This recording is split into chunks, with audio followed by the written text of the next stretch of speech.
غیر اللہ سے دعا کرنا شرک ہے،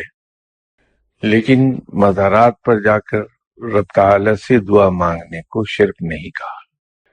تھوڑا سا فرق ہے کہ جب ہم کسی مزار پر جا کر صاحب دعا سے رفع مشکل کے لیے کہتے ہیں یا حاجت روائی کے لیے کہتے ہیں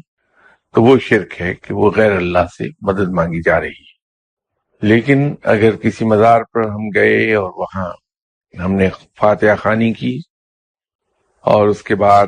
رب کے حضور یہ عرض کی کہ یا باری تعالیٰ تو اپنے رحیم و کریم ہونے کے صدقے اور اپنے اس نیک بندے کے صدقے میری فلاں ضرورت پوری کر دے، میری فلاں حاجت پوری کر دے، تو وہ شرک نہیں ہے،